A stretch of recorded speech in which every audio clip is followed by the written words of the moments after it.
জুলুম করা যাবে না। কিয়ামতের দিন জুলুম মানুষের জন্য অন্ধকার হয়ে আসবে। আপনি মানুষের উপরে যতটুকুই জুলুম করবেন সেই পরিমাণ জুলুমের শিকার আপনিও হবেন। আগেকার যুগে ফেরাউন, নমরুদ যারাই জুলুম করেছিলেন, আল্লাহ কোনো জালিমকে দুনিয়াতে অস্তিত্ব রাখেন নাই। আপনিও যদি জুলুম করেন একদিন আপনিও জুলুমে শিকার হবেন, আপনার উপর অন্য কেউ জুলুম করবেন। কারণ এই সময়টা হচ্ছে আল্লাহর সৈন্যবাহিনী।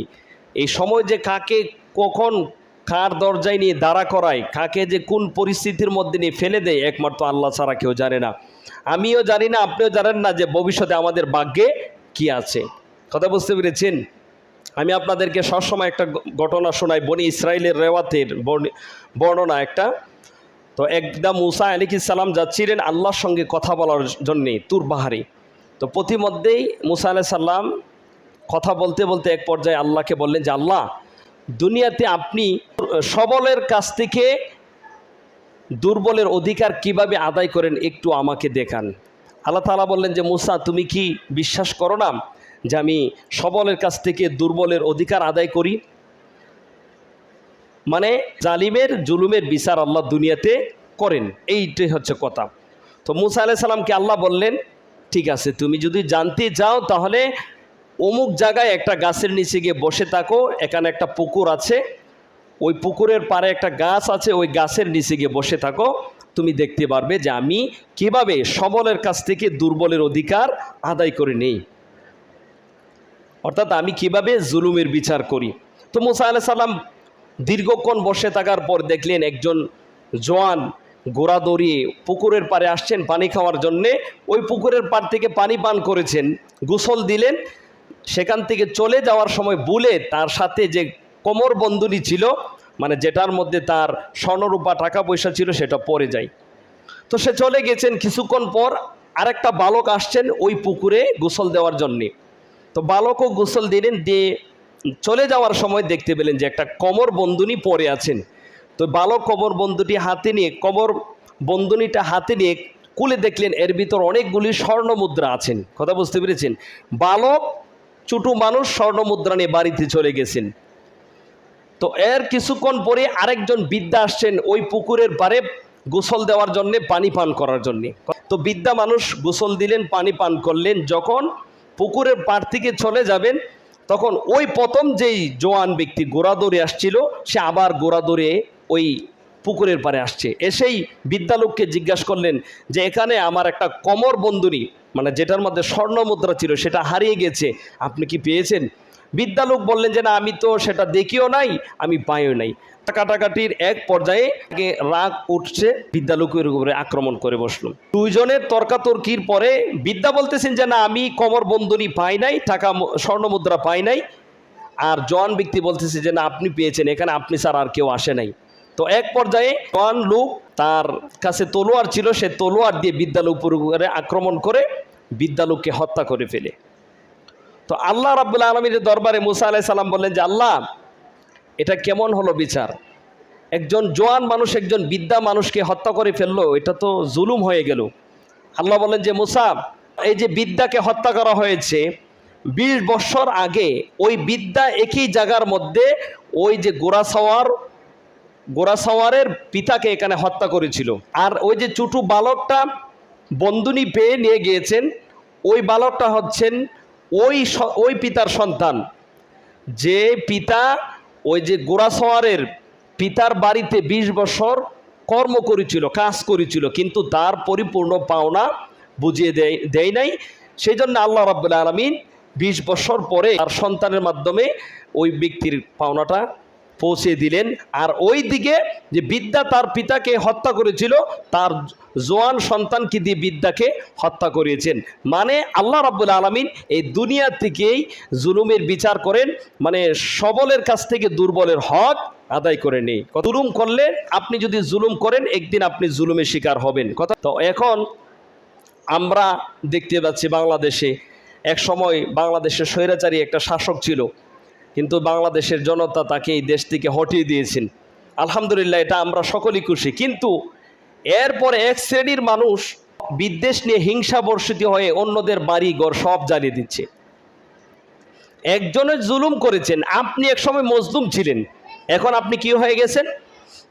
আপনি সবল হয়ে গেছেন। এখন আপনি যদি জুলুম করেন তাহলে আপনিও জালিম হয়ে যাবেন।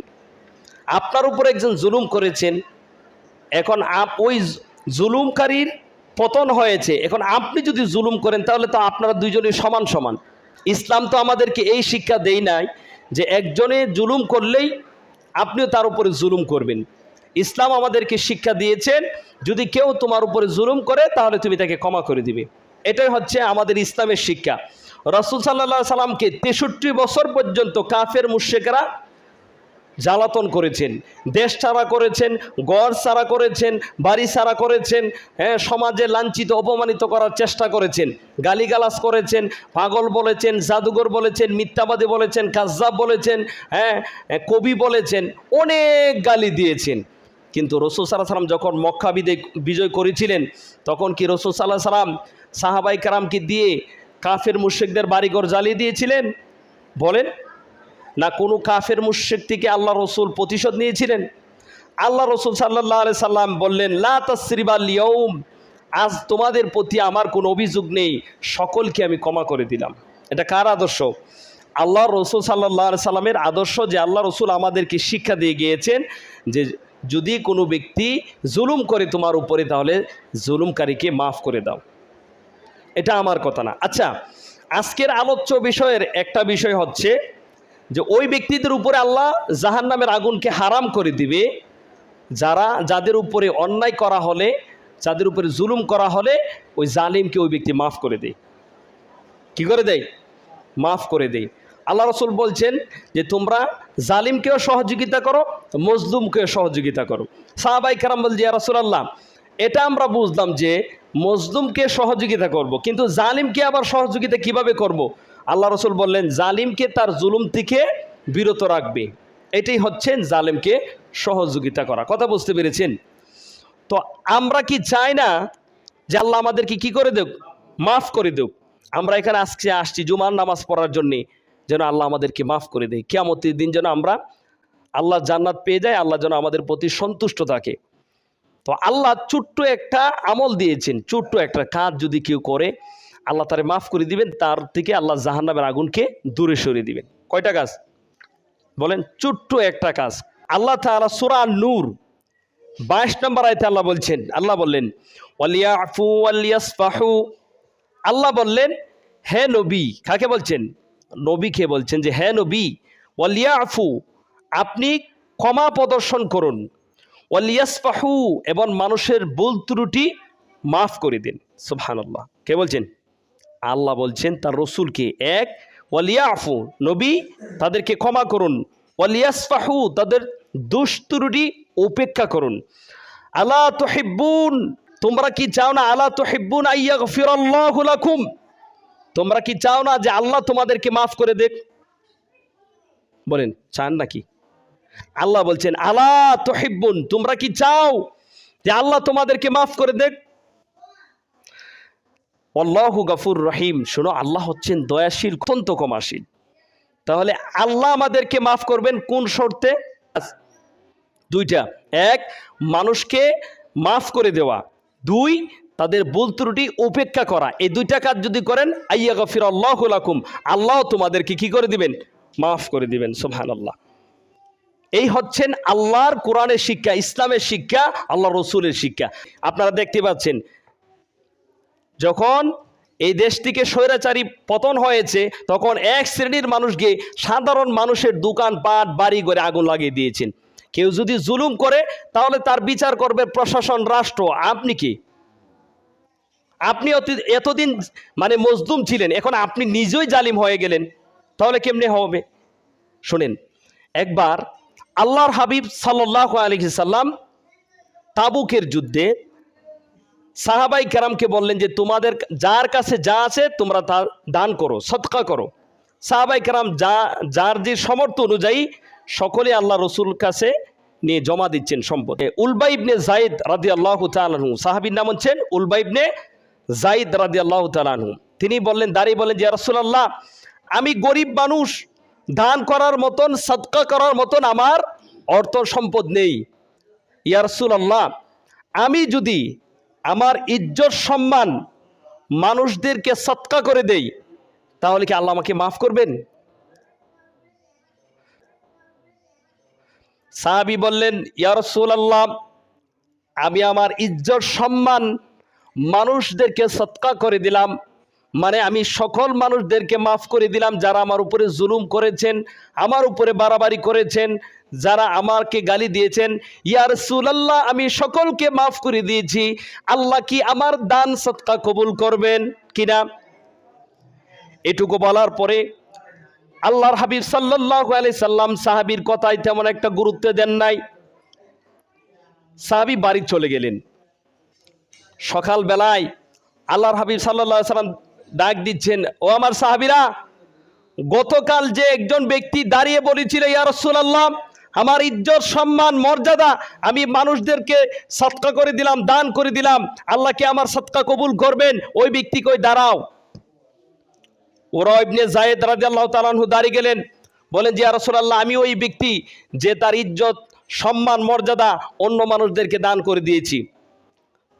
রাসূল সাল্লাল্লাহু আলাইহি ওয়াসাল্লাম দাঁড়িয়ে বললেন যে সাহাবী, শোনো, তুমি যে দান করেছিলে, গতকাল যারা আমার কাছে অর্থ সম্পদ দান করেছে, সদকা করেছে, সকলের সদকার থেকে আল্লাহ তোমার সদকাকে উত্তমভাবে কবুল করে নিয়েছেন এবং আল্লাহ এই ব্যাপারে কোরআনের আয়াত নাজিল করে দিয়েছেন।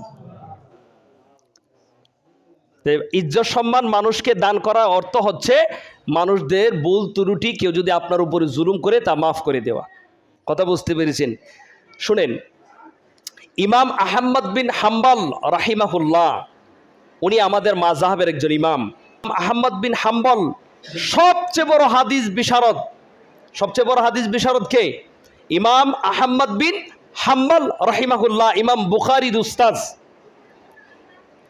ওনাকে জেলে নিয়ে অত্যাচার করা হয়েছে, ওনার উপরে জুলুম করা হয়েছিল। কিছু লোকেরা ইমাম আহমদ বিন হাম্বল রাহিমাহুল্লাহর গলার মধ্যে রশি লাগিয়ে ওনাকে রাস্তা দিয়ে হেঁচড়ে টেনে নিয়েছিলেন। ইমাম আহমদ বিন হাম্বলকে গলায় রশি লাগিয়ে রাস্তা দিয়ে হাজার হাজার লোকের সম্মুখ দিক দিয়ে হেঁচড়ে টেনে নিয়ে গিয়েছিলেন। যে লোকগুলি ইমাম আহমদ বিন হাম্বলকে গলায় রশি লাগিয়ে টেনে নিয়েছিলেন, তারা একদিন ভুল বুঝে অনুতপ্ত হয়ে ইমাম আহমদ বিন হাম্বল রাহিমাহুল্লাহর কাছে গিয়েছিলেন মাপ চাইতে। কি চাইতে? মাপ চাইতে। ইমাম আহমদ বিন হাম্বল রাহিমাহুল্লাহ তাদেরকে দেখে মুস্কি হাসি দিয়ে বললেন, তোমরা অতদিন পরে আসছো আমার কাছে ক্ষমা চাইতে? বললেন যে হুজুর, আমরা আমাদের ভুল বুঝতে পেরেছি, আপনি আমাদেরকে ক্ষমা করে দেন। ইমাম আহমদ বিন হাম্বল রাহিমাহুল্লাহ তাদেরকে ডাক দিয়ে বললেন, শোনো, যেদিন তোমরা আমার গলায় রশি লাগিয়ে রাস্তা দিয়ে আমাকে হাজার মানুষের সম্মুখ দিয়ে টেনে হেঁচড়ে নিয়ে গিয়েছিলে, তখনই আমি তোমাদেরকে আল্লাহর জন্য মাফ করে দিয়েছি। তখনই আমি তোমাদেরকে মাফ করে দিয়েছি, আর তোমরা আসছো আমার কাছে ক্ষমা চাইতে। আরে ক্ষমা চাইতে হবে না, আমি তো এমনিতেই তোমাদেরকে মাফ করে দিয়েছি। প্রিয় ভাই আমার, ক্ষমার মধ্যে কল্যাণ রয়েছে, প্রতিশোধের মধ্যে কোনো কল্যাণ নেই।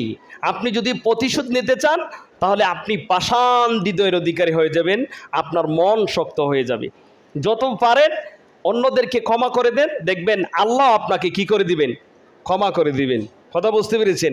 এবং কেউ মনে করতে পারে, হুজুর তো আমি গালি দিয়েছি হুজুর কাছে, আমি তো মাফ চাইছি হুজুর কিনা। না না না ভাই, আমাদেরকে বিভিন্ন মানুষ কটূক্তি করে, আমাদেরকে নিয়ে গালি দেয়, আমাদেরকে নিয়ে সমালোচনা করে, বিভিন্ন মানুষ বিভিন্ন আচরণ করে, এগুলি যেই দিন করে এর পরের দিনই ভুলে যায়, মাফ করে দেয়, এগুলি রাখি না।